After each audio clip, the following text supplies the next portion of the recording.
ஸ்ரீ சங்கரா TV நேயர்களுக்கு நமஸ்காரம். இந்த இனிய காலை பொழுதிலே உங்கள் அனைவரையும் சுபதினம் நிகழ்ச்சியில் சந்திப்பதில் மிக்க மகிழ்ச்சி. இன்று 22/12/2023 இந்த நாள் எப்படிங்கிறத பார்க்கலாம் வாங்கோ. இன்றைய தினம் சோபகிருத்து வருடம் மார்கழி மாதம் 6ஆம் தேதி வெள்ளிக்கிழமை. திதி பார்த்தோம்னா வளர்பிறை தசமி திதி பகல் 10 மணி 5 நிமிஷம் வரைக்கும் இருக்கு. அதனை தொடர்ந்து வளர்பிறை ஏகாதசி திதியானது வந்து விடுகிறது. இன்னைக்கு நட்சத்திரம் பார்த்தோம்னா அஸ்வினி நட்சத்திரம் இரவு 11 மணி 24 நிமிஷம் வரைக்கும் இருக்கு. அதனை தொடர்ந்து பரணி நட்சத்திரம் என்பது வந்து விடுகிறது. இரவு 11 மணி 24 நிமிடம் வரை, அதாவது அஸ்வினி நட்சத்திரம் இருக்கின்ற வரை இந்த நாளானது ஒரு அமிர்த யோகம் கூடிய நாளாக இருக்கிறது. அதனை தொடர்ந்து சித்த யோகம் என்பதும் வந்து விடுகிறது. இது போக பஞ்சாங்கத்திலே வரக்கூடிய யோகம் அப்படின்னு சொல்லி பார்த்தோம்னா இன்னைக்கு பரீகம் அப்படிங்கிற ஒரு நாம யோகத்தை கொடுத்திருக்கா. கரணம் பார்த்தோம்னா கரஜை அப்படிங்கிற ஒரு கரணம் பகல் 10 மணி 5 நிமிஷம் வரைக்கும் இருக்கு. அதனை தொடர்ந்து வணிஜை அப்படிங்கிற ஒரு கரணமானது வந்து விடுகிறது. இந்த நாளானது ஒரு சமநோக்கு நாளாக அமைந்திருக்கிறது. இன்னைக்கு என்ன ஸ்பெஷல் அப்படின்னு சொல்லி பார்த்தோம்னா இன்றைய தினம் கரிநாள் அப்படின்னு சொல்லி பஞ்சாங்கத்தில் கொடுத்திருப்பா. கரிநாள் அப்படின்னு சொன்னா சூரியனுடைய தீட்சண்யம் அதிகமாக இருக்கக்கூடிய நாள். ஆக இந்த நாளிலே சுப நிகழ்ச்சிகள் செய்வதை தவிர்க்க வேண்டும் அப்படின்னு சொல்லி நம்ம பெரியவாளா நமக்கு சொல்லி கொடுத்திருக்கா. இது போக இன்றைய தினம் நாச்சியார் திருக்கோலம் அப்படின்னு சொல்லி பஞ்சாங்கத்தில் கொடுத்திருப்பா.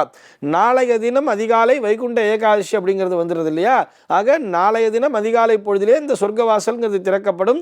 அந்த வைகுண்ட ஏகாதசியை முன்னிட்டு இன்றைய தினமே அந்த நாச்சியார் திருக்கோலத்தை நாம் அனைவருமே அருகிலுள்ள வைணவ ஆலயத்திலே தரிசிக்க முடியும். இன்றைய தினத்தினுடைய நல்ல நேரம் அப்படின்னு சொல்லி பார்த்தோம்னா காலை 8 மணி முதல் 9 மணி வரை நல்ல நேரம், மதியம் 1 மணி முதல் 2 மணி வரை நல்ல நேரமே. இன்றைய தினத்தினுடைய ஆன்மீக தகவலாக நம்ம என்ன பார்க்க போறோம் சொன்னா, இன்றைய தினம் நாச்சியார் திருக்கோலம் அப்படிங்கிறத பார்த்தோம் இல்லையா. அந்த மோகினி அவதாரத்தினுடைய மகிமையைத்தான் நாம் பார்க்க போகிறோம். அப்படியே யோசிச்சு பாருங்களேன், பெருமாள் எத்தனையோ அவதாரங்களை எடுத்திருக்கிறார். நமக்கு தெரிஞ்சது இந்த தசாவதாரம் மட்டும்தான். இன்னும் நம்ம இந்த விஷ்ணு புராணங்கள்லாம் பார்த்தோம்னா பெருமாளினுடைய அவதார மகிமைகளை பற்றி விரிவாக பேசுகிறது. அதுல பார்த்தோம்னா இந்த மோகினி அவதாரத்தை பற்றி வெகு சிறப்பான முறையிலேயே சொல்லி இருக்கிறார்கள். இந்த மோகினி அவதாரங்கிறது நமக்கு தெரிஞ்சு எப்பெல்லாம் எடுத்திருக்கா அப்படின்னு நம்ம பார்ப்போம். அதாவது இந்த தேவர்களும் அசுரர்களும் ஒன்றாக இணைந்து அந்த பார்க்கடலை கடைந்து அதிலிருந்து அந்த அமிர்தம்ங்கிறது வர்றது. அந்த அமிர்தத்தை வந்து நாம நீன்னு சொல்லி 2 பேரும் சண்டை போட்டுக்கும் பொழுது அந்த இடத்திலே பெருமாள் மோகினி அவதாரம் எடுத்து வந்தார் அப்படின்னு சொல்றார். இந்த மோகினி அவதாரம் எடுத்து வந்து அமைதியா இருங்கோ, நான் உங்கள் 2 பேருக்கும் பகிர்ந்து கொடுக்குறேன் அப்படின்னு சொல்லி முதல்ல தேவர்களுக்கெல்லாம் கொடுத்துட்றேன், அப்புறம் அசுரர்களுக்கு கொடுக்குறேன் அப்படின்னு சொல்லித்தானே ஒவ்வொருத்தரா அமிர்தத்தை கொடுத்துட்டே வரா அப்படிங்கிற அந்த கதையெல்லாம் நம்ம பார்த்துருப்போம். இதில் தான் இந்த ஸ்வர்பானு அப்படிங்கிற அந்த அருக்கனுக்கு வந்து ஒரு அசுரனுக்கு வந்து ஒரு சந்தேகம் வந்துடுது, நமக்கு கொடுப்பாளோ மாட்டாளோன்னு சொல்லிட்டு அந்த தேவர்களுக்கு நடுவில் வந்து உட்காந்துடுறார். அதை வந்து மோகினி வந்து அவருக்கும் கொடுத்துட்றார். அதை சாப்பிடும் பொழுது இந்த சூரிய சந்திரன் காட்டி கொடுத்துட்றா அப்படின்னு சொல்றா. உடனே பெருமாள் என்ன பண்றார், தன்னுடைய சுதர்சன சக்கரத்தை விட்டு அவருடைய தலையை எடுத்துடுறார் அப்படிங்கிறா. ஆனால் அமிர்தத்தை சாப்பிட்டதுனால இது தொண்டைக்கு கீழே போயிட்டதுனால என்ன ஆகுதுன்னு சொன்னா பாதி வந்து ஒரு ராகு கேத்துவா மாறி போயிடுறா அப்படிங்கிற மாதிரில நம்ம அந்த கதையெல்லாம் படிச்சிருக்கோம் இல்லையா. ஆக அந்த நேரத்திலே, அதாவது திருப்பார்க்கடலை கடையும் பொழுது அந்த வாசுகி பாம்பினுடைய அந்த விஷம் அப்படிங்கிறது முதல்ல வெளில வர்றது.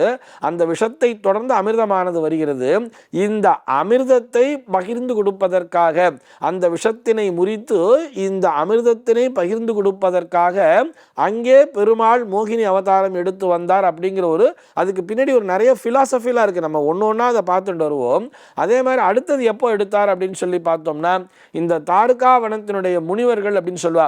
அந்த முனிவர்கள்லாம் அந்த அகந்தையின் காரணமாக ஆடும் பொழுது அவர்களுடைய அகந்தையை அழிக்கும் பொருட்டு பரமேஸ்வரன் வந்து பிக்ஷாடனராக வரார். அந்த பரமேஸ்வரனுக்கு துணையாக அங்கே இந்த பிக்ஷாடனருக்கு துணையாக அங்கே பெருமாளும் மோகினி அவதாரத்தினை எடுத்து வந்தார் அப்படிங்கிற ஒரு கதையை பார்க்கிறோம். அதற்கு அடுத்தபடியாக பார்த்தோம்னா பஸ்மாசுரனுடைய கதை நாம் அனைவரும் அறிந்தது தானே. அந்த பஸ்மாசுரன் என்ன பண்றான், சிவபெருமானை நோக்கி தவம் இருக்கிறான். அவன் அப்படியே அவனுடைய தவத்திற்கு மெச்சி சிவபெருமான் என்ன வரம் வேணும்னு கேட்கிறார். அப்ப அவன் என்ன சொல்றான், எனக்கு அந்த சாவே இல்லாத அழிய வழியா வரம் வேண்டும் கேட்கும்போது அப்படிலாம் கொடுக்க முடியாதுப்பா, இந்த உலகத்தில் தோன்றிய அத்தனை பேருமே ஒரு நாள் மரணித்துத்தான் ஆக வேண்டும் அப்படின்னு சொல்லும் பொழுது அப்ப அந்த பஸ்மாசுரன் என்ன சொல்றான், யாருடைய தலையிலே நான் கை வைக்கிறேனோ அவர்கள் எரிந்து சாம்பலாகி விட வேண்டும் அப்படிங்கிற ஒரு வரத்தை கேட்கிறான். அவன் அந்த மாதிரி ஒரு வரத்தை கேட்ட உடனே பரமேஸ்வரனும் அவனுடைய தவத்திற்கு மெச்சி அதற்கு பின்னால் இருக்கக்கூடிய அந்த சூக்ஷ்மங்களை புரிந்து கொள்ளாமல் உடனடியாக வரத்தை கொடுத்து விடுகிறார் அப்படிங்கிற மாதிரிலாம் நம்ம ஒரு கதையை படிச்சிருக்கோம். உடனே பஸ்மாசுரன் என்ன பண்றான், வரத்தை கொடுத்தவன் தலையிலேயே கை வைக்கிற மாதிரி அவர் பரமேஸ்வரனுடைய தலையிலேயே கை வைக்கிறேன்னு சொல்லிட்டு, ஏன்னா எரிஞ்சு போயிடு, யாருடைய தலையில கை வச்சாலும் எரிஞ்சு போயிடுவான்னு சொல்லியிருக்கா இல்லையா, அவன் பரமேஸ்வரன் தலையிலேயே கை வைக்க போறாராம். அப்போ அந்த நேரத்திலே பரமேஸ்வரன் அவன்கிட்ட தப்பிக்கணும் அப்படிங்கிறதுக்காக அவர் அப்படியே ஓடுறார் அப்படிங்கிற மாதிரிலாம் அந்த கதையில சொல்றது.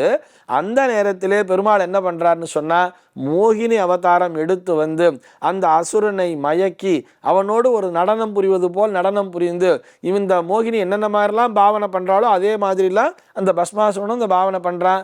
அந்த நடன மயக்கத்திலே இந்த மோகினி என்ன பண்றா, தன்னுடைய தலையின் மேலே கையை வைக்கிறாள். அப்போ அந்த பஸ்மாசுரனும் அவன் தலையிலே இவன் கையை வச்சு எரிஞ்சு போயிட்டான் அப்படிங்கிற மாதிரிலாம் நம்ம இந்த கதைகளை எல்லாம் படித்திருக்கிறோம். ஆக மோகினி அவதாரம் நமக்கு எதனை புரிய வைக்கிறது அப்படின்னு சொல்லி பார்த்தோம்னா, இந்த மாயை அப்படின்னு சொல்றோம் இல்லையா, இந்த மாயையினுடைய ஒரு சொரூபமாகத்தான் மோகினியானவள் விளங்குகிறாள்.